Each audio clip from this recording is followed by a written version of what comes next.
have 8 fast facts for you about this bill. The first one, as has been brought up, the Maryland Attorney General has opined that public schools do not have the authority to enter into transactions involving long-term leases of school property for commercial use.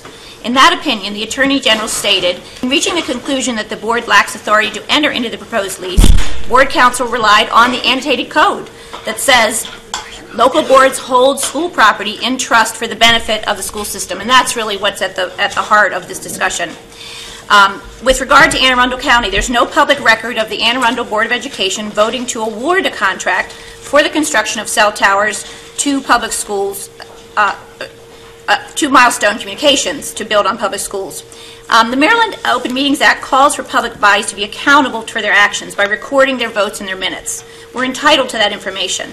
We don't have that in Anne Arundel County. There's no Anne Arundel County Board of Education minutes that reflect the award of this contract, and so we'd like to get that cleared up. Cell towers on public school land are required by Maryland law to pay property taxes. School boards don't pay property taxes. They're tax exempt. We know this. Maryland law is clear, and I've attached the regulations to my public comment. Cell towers on public land owe Maryland property taxes. However, by using the Board of Education's tax account identification number, cell companies are avoiding paying Maryland property taxes, in fact, hiding in plain sight. In Anne Arundel County, the Broadneck High School cell tower is up and does not have a tax ID, is not paying property taxes. That's a loss of revenue to the state and the county. As the delegate mentioned, the Board of Education is not required by federal law to lease public school land. There is no such requirement, and we seem to have some confusion about that point in the Anne Arundel County Board of Education. The cell tower leases for Broadneck High School and the Center of Applied Technology North School in Anne Arundel County that have already have the towers either in construction or up are not with the company that was approved by the Board of Education. They're with a separate company. So again, we have one company getting an award of contracts allegedly, and now we see leases with an entirely different company. Again, the moratorium would help clear this up. I have in front of me the permit to build a tower at the Magathy River Middle School. On that permit application, it's been signed by someone named Lawrence Alberts. Don't know who he is, probably a nice guy. Have him over to dinner, it'd be great, but he's not the board president. He's not the superintendent. We have no information that shows he's been delegated the authority to build on public school land. And public school land is community. It's a community asset. People live next to it. They have a right to know what's going on there. We have a right to a public process for how these commercial entities are going up. As of today, Milestone Communications is marketing 115 Anne Arundel County public school sites for use as cell tower sites with up to 3 towers per site. We also know that Milestone Communications is sponsor of the Maryland Association of Boards of Education MABE annual conference in Ocean City. They have exclusive contact with our Board of Education members outside of normal procurement. Thank you so much for the opportunity to speak. Then I have who's next? Jessica O'Kane.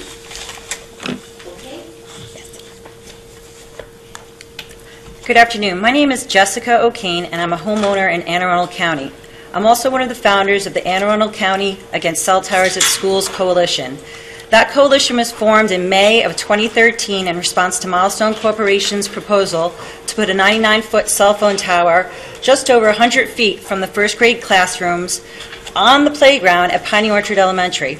Many in our community fought against this proposal for many reasons. One of the main reasons is that cell towers create a stigma and cause home values to drop. Across the entire United States, both real estate appraisers and real estate brokers have rendered professional opinions that support what common sense dictates. When large cell towers are installed unnecessarily close to residential homes, such homes suffer material losses in value, which typically range anywhere from 5 to 20%. The stigma itself of a nearby cell tower decreases property value in the vicinity regardless of proof of harm. The United States Department of Housing and Urban Development, HUD, requires its appraisers to take cell towers into consideration when determining the value of a single-family residential property, and HUD guidelines categorize cell towers with hazards and nuisances.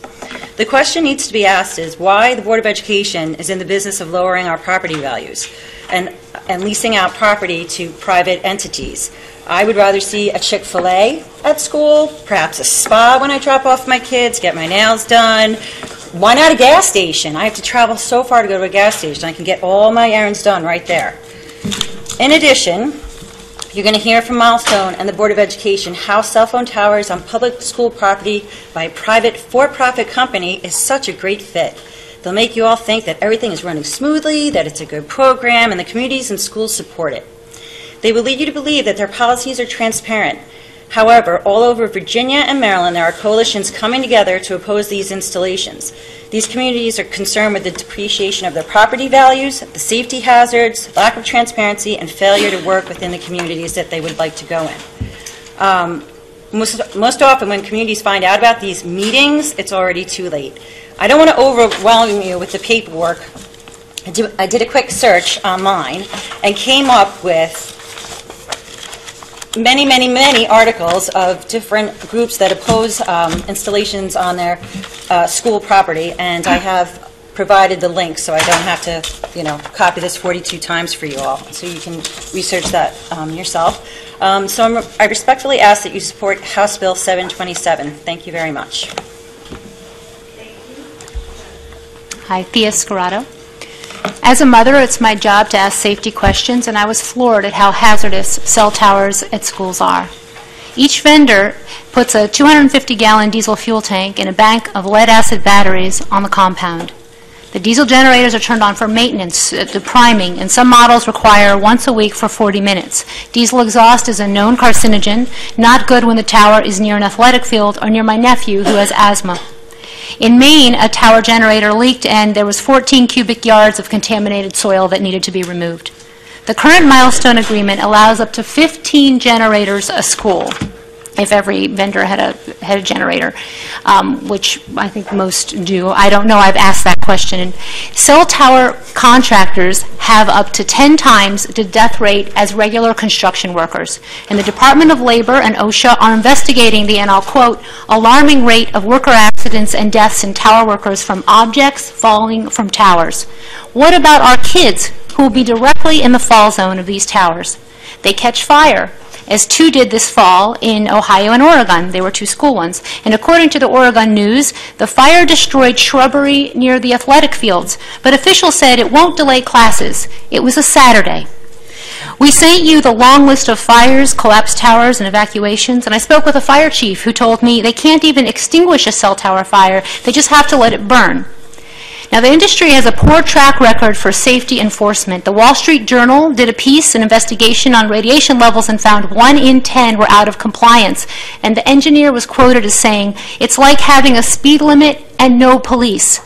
The International Brotherhood of Electrical Workers wrote the FCC in 2013 and said, ensuring compliance with existing RF radiation humic exposure limits is not effective and is not being enforced. When there is a hazard, the hazard creator has a duty to warn others against the hazard, they wrote. With a cell tower, third-party contractors have 24/7 access to the compound. They drive up in their white trucks. And how do parents and staff know that that white truck is even a cell tower worker? And whose responsibility is it to check that this person has been properly checked in? Why would we want such an industry with so many safety concerns on my daughter's school? We may as well just put a gas station on it. Now, when I asked Milestone for safety information, diesel model numbers, maintenance schedules, I was not sent this information. No one is enforcing the inadequate safety regulations that are in place, much less putting in protective ones. A mother's common sense tells me this is a very bad idea. The land is for education, not for a dangerous commercial machinery. And when a child gets hurt, those parents are going to say, whose idea was this? Were they informed of these hazards, and why didn't they tell us about this? Thank you. My last sentence was, now we're all informed, and I think we should all take responsibility to keep schools safe. Thank you. Thank you all very much. Questions of this panel? We are leasing taxpayer-funded, publicly owned school property to a private for-profit corporation that has nothing to do with education. And I don't think that question has been considered. And, except the partial answer might be for the revenue.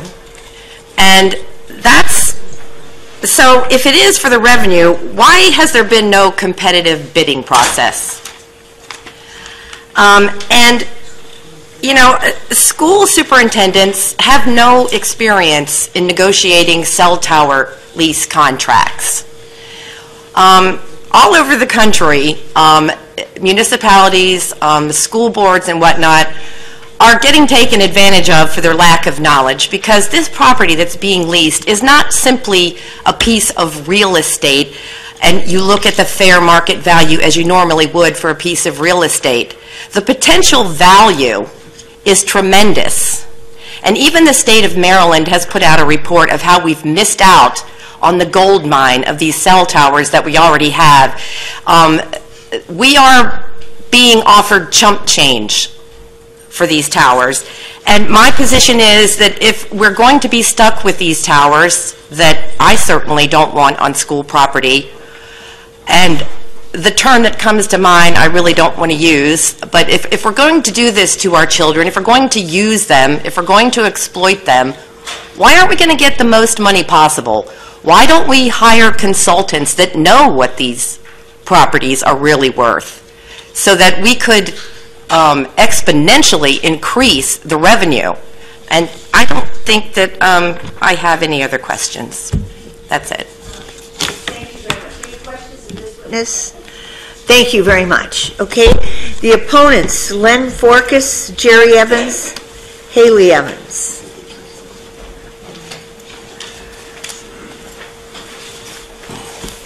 Thank you, Madam Chairman. Jerry Evans for Milestone Communication. With me is the president of Milestone, Len Forkas. It's a lot to address in 3 minutes. Let me try to at least get to the procurement aspects. The initial request for information was publicly issued on June 6, 2011, through the normal public procurement channels applicable to all Maryland public sector school system procurements. 8 viable service providers responded, and the ultimate evaluation resulted in 2 finalists. 2 vendors ultimately were Milestone Communications and Florida Towers. We were selected. As a result of the evaluation, the tower leasing program was publicly awarded to Milestone Communications on January 4, 2012 at a public Board of Education meeting. On June 20th, the telecommunications leasing master agreement was executed by the respective countersignatories at a public Board of Education meeting. So all of this rigorous procurement that we went through was all public and all approved by the board. Just in general, and we're not going to talk about leases specific as to Anne Arundel County, but generally speaking, Milestone shares 40% of the gross receipts it collects from wireless providers with the municipalities and schools housing the facility. Each lease starts at $30,000 gross receipts per year and increases at 3% annually. This equates to a minimum of $12,000 per year per wireless provider. And as Len will tell you, once these towers, because of the explosion of tablets and smartphones, once these towers are built, they're maxed out. That's what kind of explosion we have in the telecommunications industry today. With that, I'm going to stop and let the President talk about and try to address some of the, frankly, misinformation that you got on an earlier panel. Thank you. Great. Members of the Commission, my name is Leonard Forkas. I'm the President of Milestone Communications. We're based in Reston, Virginia. I'm happy to answer questions that you may have, but I do want to address a couple of the statements that were made by the folks that testified prior to our testimony here. The first is that when it comes to issues such as wireless siting, the biggest problem we have right now is that everyone wants their device to work everywhere, at home, at school, on the road, at work. And the only way wireless companies can achieve this objective is to build the infrastructure closer to where people live. And in many places, some of the best places to conceal the towers are on public properties, parks, schools. We have over 40 different relationships with municipalities in Maryland, Delaware, Virginia, and South Carolina. And the one thing we have in common with virtually every single agreement is they all are under the very same economics that were competitively procured through the Anne Arundel County public school process. There are questions regarding safety and the safety of workers. We have a policy, and it's embedded in all the policies with the schools and the municipalities. It's always a 24-hour prior notice before a worker ever comes to a site. They have to check in. The only time they're allowed to go to the site without checking in is if the power goes out and they need to go service the tower in the time of an emergency. The purpose behind the generators is to make sure that the wireless towers are functioning during times of emergencies, like when Hurricane Derecho came through or Sandy. And our first responders rely on those networks to be functioning. So that's the purpose behind the generators. And companies like Verizon, AT&T, and Sprint pay top dollar for the best generators money can buy to make sure that they're safe, they're secure, and they're properly maintained. With respect to the tax issue, all I can say, I've been in business for 15 years building towers on public and private properties, and we pay our taxes. So that's really, I don't understand any question on that. With respect to community outreach, we believe that the most appropriate way to inform the community of our program is to make sure that all the information is readily available on the internet. So before we even schedule a town hall meeting with community members, we do photo simulations to show people what the tower will look like. We put information about when the meetings will be held. We notify communities directly by mail. Oftentimes, we're legally required to notify people around the property. We typically notify hundreds of people and ensure that the school community also has the ability to notify the school constituents, so that anyone that comes to one of our town hall meetings comes completely informed as to what we're doing, what it's going to look like, and what all the issues are, so that we can answer those questions from an informed public. And that's the process that we follow when we propose new towers. And again, I'm happy to answer any questions that you have. Any questions? Thank you both. Thank you.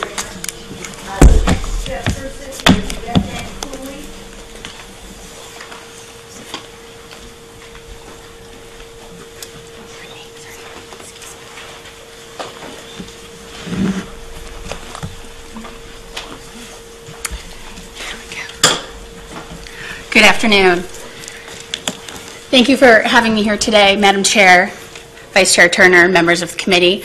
My name is Beth Cooley. I am the Director of State Legislative Affairs at CTIA, the Wireless Association. CTIA is the trade association for the wireless communications industry.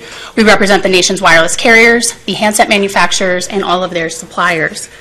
I'm here before you today to respectfully oppose House Bill 727, which would place a moratorium on the construction of wireless telecommunications towers on Anne Arundel County public school properties, as we all know, from June 1st, 2015 through June 30th, 2016. We believe that this legislation could reduce the ability of wireless telecommunication carriers to deploy telecommunications facilities needed for public safety and to provide broadband services in one of Maryland's most densely populated counties. Furthermore, we are also concerned that this legislation may run afoul of federal law that particularly governs the time within which governments must act upon applications to construct and modify wireless facilities. Now, I know you all have my testimony before you. I will not read all of it. We have some wonderful statistics in there, but I do just want to point out a few key concerns that we have with this legislation. First off, the policy that is proposed in House Bill 727 is counter to the direction of other states across the country, as well as recent federal actions. Many states across the country have actually been enacting legislation that would expedite and streamline the construction of wireless towers, not impede it. Furthermore, recent federal action also bears consideration by this committee. We have concerns, particularly that this bill may run afoul of a bill called the Middle Class Tax Relief and Job Creation Act of 2012 that Congress passed in 2012. Specifically, Section 6409A of this act provides that a state or local government, quote unquote, may not deny and shall approve any request for co-location, removal, replacement of transmission equipment on an existing wireless tower or base station, provided this action does not substantially change the physical dimensions of the tower or base station. The FCC in October 2014 implemented the actual rules of how 6409A should be implemented. The FCC determined that a state or local government has 60 days in which to respond to an application for any request for co-location, removal, or replacement of transmission equipment on an existing wireless tower or base station. We have concerns that the moratorium proposed in House Bill 727 may run afoul of federal law, particularly where a wireless tower may already exist on school property. It's important to note that this Section 6409A does become effective April 8th, so we're talking 20-some days. That will be the law of the land. Secondly, Our larger concern with House Bill 727 has to do with public safety. We're concerned that this legislation may create, absolutely, may create some coverage gaps with respect to accessing 911. So lots of great statistics in my testimony. I encourage you to take a look at it. Respectfully, we ask this committee to reject House Bill 727. I would take any questions at the appropriate time. Thank you.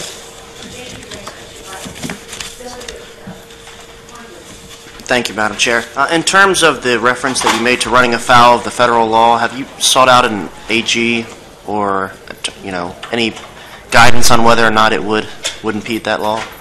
I'm sorry, can you repeat the question? Did you seek out an opinion from the Attorney General on whether or not this would run afoul of the proposed law that you've We have brought up? not. We have just done internal consultation with our attorneys, and I am not an attorney. I want to be very clear. Sure. Okay. Thank you. Any other questions? Witness.